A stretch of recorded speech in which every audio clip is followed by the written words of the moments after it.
So magandang araw po sa inyo lahat mga kapalalista. Yan. Pag-usapan natin etong pagdalaw ha ni BP Sara doon sa BJMP ha.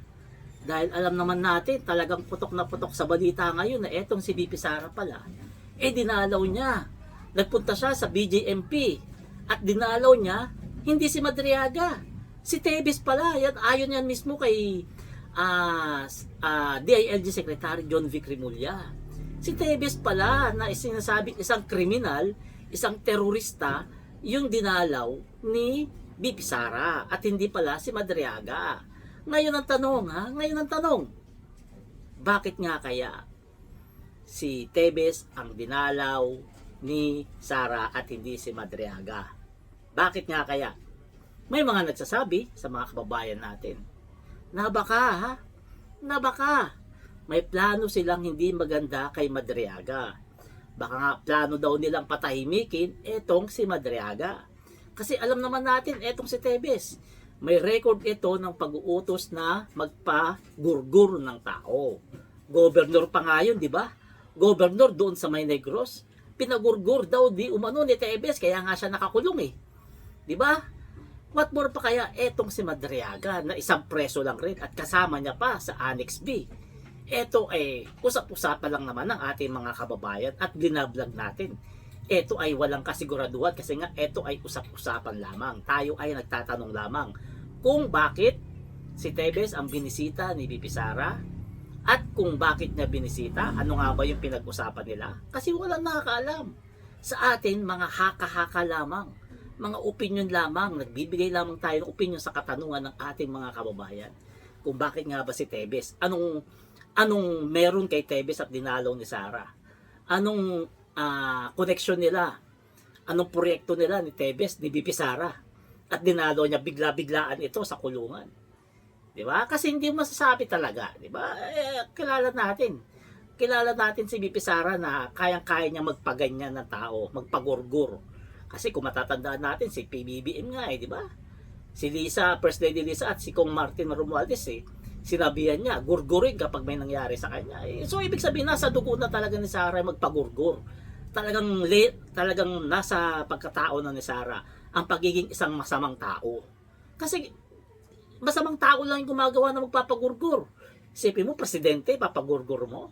Diba? Isipin nyo, kung mabait ba yan si Sara, gagawin niya yan? Siyempre, hindi, kasi nga masama yan. Diba? Masama. O kaya nga, galit sa kanya ngayon yung mga Pilipino dahil masama yung ugali ni Sara. Aminin natin yan. Sabi niya mismo yan, kapag may nangyari sa kanya, papagurgur si PBBM. O ngayon, sabi ng mga kababayan natin hindi malayo baka ganyan din daw ang plano nila dito kay Madriaga.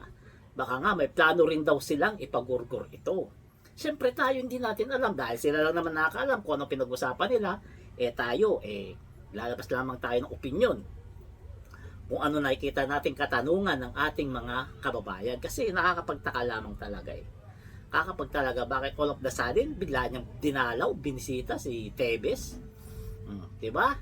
O kaya dito kay Ramil Madriaga, nako, mag-ingat ka po dyan sa loob, mag-ingat ka dyan, BJMP, yan, PBBM, yan, kailangan kung pwede protektahan nyo etong si Madriaga kasi narito ang susi ng missing link ng impeachment ng ni BP Sara, yung pagdili-deliver ng pera sa kanya na nakalagay sa duffel bags. Kasi etong si Madriaga, napakarami pala talagang alam na ito, no? Talaga makikita natin sa mga nagkalat na video na magkakilala talaga sila. Magkakilala. Hindi man sila magkaibigan pero magkakilala.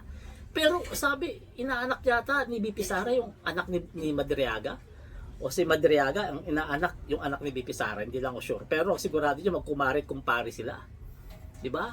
So ibig sabihin kung ganoon, magkakilala talaga sila o magkaibigan kasi hindi mo naman kukunin kumare yung isang tao kung hindi mo kaibigan. 'Di ba? Pero itinanggi yan ni BP Sara na hindi niya raw dinalaw si Madriaga, hindi niya raw kilala. Pero naglalabas yung video, may video na magkasama sila, may video na tinawag niya pa si Rap Madriaga at pinasalamatan. At may mga video call na dalawa lang sila, one-on-one. So, paano yan hindi naging magkakilala? Dito pa lang, purdoy na kagad si Sara na nagsisinungaling. alam na kaagad na nagsisinungaling si BP Sara dyan pa lang sa aspeto na yan. Kasi kita-kita naman natin wala siyang lusot dito sa mga testimonya ni Madriaga, wala siyang lusot dito. Kasi etong si Madriaga, yung pinagdi-deliver talaga ng pera nung mga tauhan at etong si BP Sara mismo. Ayon yan sa sinumpaang salaysay ni Madriaga. So mga kababayan sana ipagdasal natin na walang mangyaring masama kay Madriaga at matindigan niya yung kanyang sinumpaang salaysay doon sa korte para malaman ng taong bayan kung ano nga ba talaga ang katotohanan hinggil dito sa mga pinagagawa ni BP Sara sa kanyang confidential fund. So sa mga hindi pa nakaka-subscribe sa aking YouTube channel, please subscribe na po muna para mahaba-haba pa po ang ating pag-uusapan. Salamat.